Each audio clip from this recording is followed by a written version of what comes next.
Hi, everybody. Want to talk through this passage that I posted for you.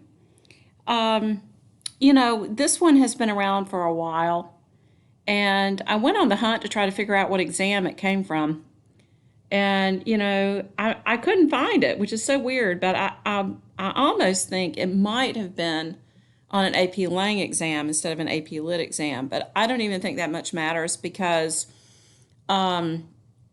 an explication, being able to write a good explication is a skill, and I think that we can practice with this. Now, going forward, I met with Mr. Henry and Miss Minnick yesterday. We had an online meeting, and we are going to be sharing some different recordings that we're all doing, and we'll be using, different passages from the AP Lit exam. All right, and we want to give you guys some practice, obviously, with some of the free response questions. All right, so here we go. This one focuses a recollection of a son. And I do think it's important to read the prompt. Look at the details here. He is the first college educated member of his family. And I think that is an important detail. And it says, let's look at what it asks us to do. Write an essay analyzing how his presentation of the events in the passage, because this is from his perspective, right, suggests his attitude toward his family and himself. So you have to do that. That's one of the major points. I've talked about this a bit in class, but I really want to focus on this for the exam. You have to make sure that you answer the prompt, okay? So if you were to just talk about details in the prompt without discussing specifically, explicitly, his attitude toward his family and himself, that would not score well, okay? So make sure that you do that. Okay, also, you might consider such elements as, and they're giving you suggestions here, narrative structure, selection of detail, manipulation of language, and tone. Now, when we think of manipulation of language, I immediately think diction, right? Words being used for a particular purpose. It might be syntax even. It could be the arrangement of the words. Maybe you have some really short declarative sentences here or there that provide emphasis on something, But manipulation of language gives you room to look at what's here, that's for sure. All right, so now you know that on the actual exam, they may not give you anything like this. But when you see a list like this, it's a help, and it does give you an idea of some things that you certainly could write about. So let's talk about these. All right, so the narrative structure, that means how is the passage organized? How is the story, if you will, how is it told? It's just like, we've talked about in class with stories, with novels, how Invisible Man has that circular structure, that you could have a chronological structure. You could have something that's oriented spatially, where you go from one place, to the next. You could have an in medias res, which is in the middle of the action. You don't have any background, it just jumps straight into it. You could have a flashback. So that's what's meant by, narrative structure. Okay, but in this case, so you have to look at what you're given. In this case, I made a few notes, and we at the beginning here we have Rodriguez who is talking, relaying his thoughts about his mother, and she always wanted her kids to be successful. And we look at line 4. Someday, she used to say, when we were young, you will all grow up and I'll be very rich. And she's got a really good sense of humor, I think, because we see that in line 6. I'll be a little old lady. I won't have any teeth or hair, so you'll have to buy me soft food and put a blue wig on my head. So, there's this fond, nostalgic, I think, recollection of that he has of his mother back in the day when he was a child, and her dreams for the family and for her children. All right, so then, so that's sort of like the fantasy, that she had. Then we come into the real life Christmas, the reality, if you will. So we kind of have a fantasy versus reality structure, I think, going here. And he gives us some of the details of the current family Christmas. It's actually quite detailed.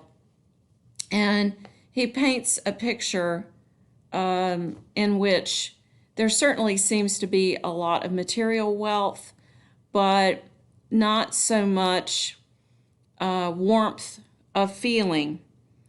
And I want to talk about that more with some of these other features, okay?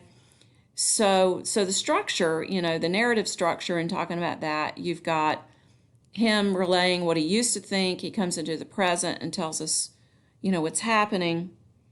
And then at the end here, he takes the jacket that his mother gives him and puts it over his dad. And he says, it is, so he comes back into his own thoughts here, his own reflection. It is, I realize, the only thing that he has said to me all evening. So we come back to his thoughts, which I think is really poignant, actually.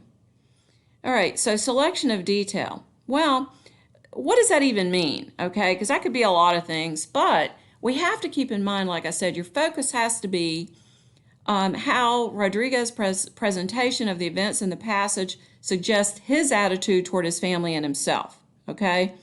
So, I think that his attitude, is that he feels that he and his brothers and sisters are, kind of self-involved, that maybe they are, well, not maybe, I think he thinks that they're not paying enough attention to their parents, particularly as they have aged. And he looks at all of this material success and maybe even excess and longs for something else. I think he feels badly that it's as if he thinks his parents have been neglected, I think, by him and by his siblings. And so this is an epiphany for him, I think, particularly at the end when he says, it is, I realize, the only thing he has said to me all evening. So it's almost like they're going through the motions, right? And he longs for a closer connection, I think, among the brothers and sisters. And, I think, so when we think about that, I think you have to have a sense of what his attitude is toward his family and himself. I mean, I think he feels guilt, and I think he feels remorse. And why? So selection of detail has to tie in with that. So we come into the details, and on my list, okay, for one thing, the kids are wealthy. So we've got to provide evidence. That is the key to a good explication, all right? So if you're going to say that the family, that the kids are wealthy, what kind of details show that? Well, we see, look at this, let's see, line 25, we have looking into the dark where expensive foreign cars idle sharply. So the expensive foreign cars. We have also line 29, the younger sister in a shiny mink jacket. So that shows wealth. We also, excuse me, earlier here, line 11, I think we can come up here. Every Christmas now the floor around her is carpeted with red and green wrapping paper, and her feet are wreathed with gifts.